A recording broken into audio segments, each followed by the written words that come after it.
Diffraction of X rays, X किरणों का विवर्तन। तो लावे नाम के साइंटिस्ट ने एक एक्सपेरिमेंट किया था। उन्होंने यहाँ पर ये एक्स रे ट्यूब ली थी एक, okay. X-ray tube basically X-rays generate करने के लिए ये कैथोड रे ट्यूब होती है।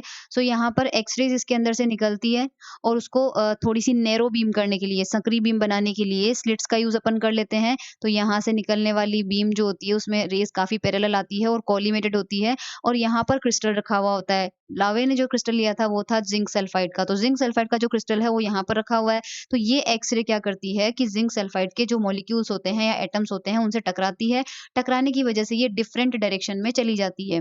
डिफरेंट डायरेक्शन में जाने के बाद ये जो रे होती है वो क्या करती है, सारी रे एक-दूसरे के ऊपर गिरती है, एक-दूसरे के साथ में गिरती है। तो एक-दूसरे के साथ में गिरने पर कहीं पर तो हमको इनके बीच में कंस्ट्रक्टिव यानी कि संपोषी व्यतिकरण मिलता है और कहीं पर हमको डिस्ट्रक्टिव यानी कि विनाशी व्यतिकरण मिलता है। तो आपको पता है कि जहाँ कंस्ट्रक्टिव इंटरफेरेंस होता है, वहाँ स्पॉट हमको क्या मिलता है, ब्राइट, क्योंकि वहाँ तीव्रता यानी इंटेंसिटी बढ़ जाती है और जहाँ विनाशी व्यतिकरण होता है वहाँ स्पॉट हमें क्या मिलता है, डार्क। तो ये रेज़ जब गिरती है तो देखो कहीं पर डार्क, कहीं पर ब्राइट, कहीं पर डार्क, कहीं पर ब्राइट। तो इस तरह का अपन को पैटर्न मिलता है और इस पैटर्न को बोलते हैं लावे पैटर्न ऑफ डिफ्रैक्शन, ठीक है? सो ये तो एक्सपेरिमेंटल सेटअप था और यहाँ पर ये जो समझते हैं इसको कि ये जो इस जगह पर डिफ्रैक्शन का मतलब क्या है कि कोई रे आती है उसका किसी अवरोधक या बैरियर के किनारों से टकराकर मुड़ जाना, ठीक है? जो यहाँ टकराई सारी पैरेलल थी, पहले तो सीधी आ रही थी, फिर मुड़ गई इस डायरेक्शन में ना, तो this is called diffraction.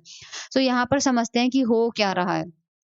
So crystal structure अपन पढ़ चुके हैं। क्रिस्टल स्ट्रक्चर मैंने आपको बताया था कि एटम जो होते हैं, उनसे गुज़रने वाले प्लेन अपन बनाते हैं और वो प्लेन हम एक-दूसरे के समांतर बनाते हैं। तो यहाँ पर सपोज़ करो ये देखो सपोज़ करो मॉलिक्यूल्स है, एटम्स हैं, तो इनसे गुज़रने वाले ये प्लेन अपन ने बना दिए, ठीक है? ये प्लेन अपन ने बना दिए, कोई वेव आएगी और वो इस एटम से टकराएगी और इधर चली जाएगी, ठीक है?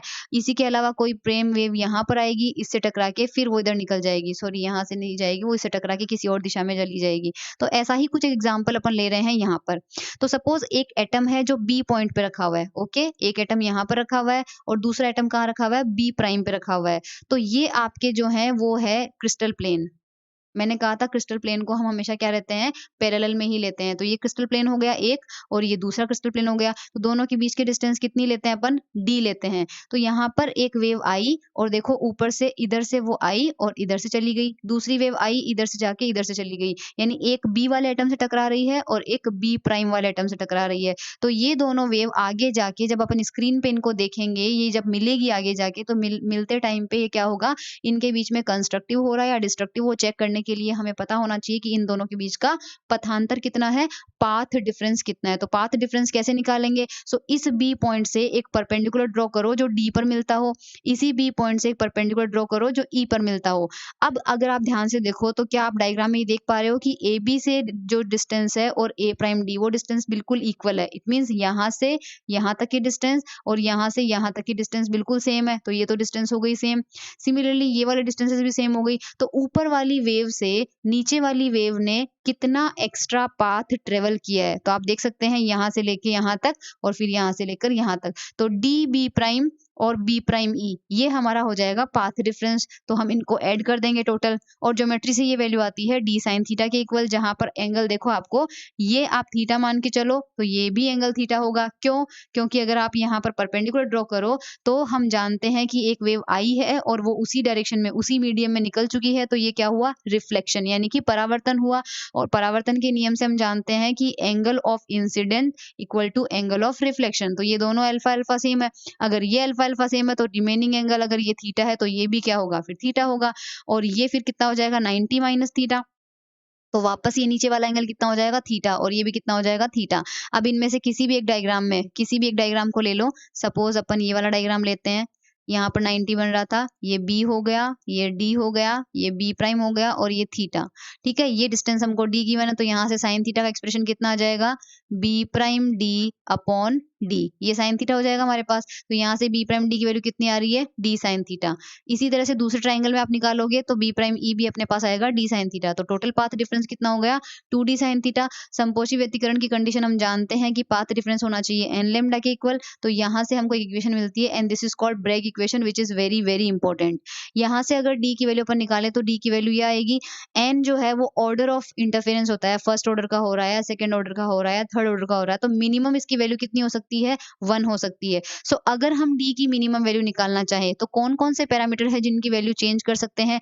थीटा देखो, थीटा कैसे चेंज होगा, थीटा किससे डिसाइड हो रहा है, यहाँ पर थीटा ये एंगल है, तो इंसिडेंट एंगल को अगर हम अलग अलग डायरेक्शन से डालेंगे तो इस थीटा की वैल्यू हमें अलग अलग मिल जाएगी। तो अगर हम थीटा की वैल्यू ऐसे रखें कि हमें साइन थीटा की मैक्सिमम वैल्यू मिल जाए, हम जानते हैं कि साइन थीटा की मैक्सिमम वैल्यू कितनी हो सकती है, 1 हो सकती है। अब क्यों मैक्सिमम चाहिए, क्योंकि हम चाहते हैं कि डी मिनिमम कितना होना चाहिए, ये वैल्यू जितनी कम रखना चाहते हो आपको नीचे वाली वैल्यू उतनी ही ज्यादा रखनी पड़ेगी। तो अगर ये मिनिमम चाहते हो तो साइन थीटा की वैल्यू क्या रखनी पड़ेगी, मैक्सिमम, जो कि होती है 1।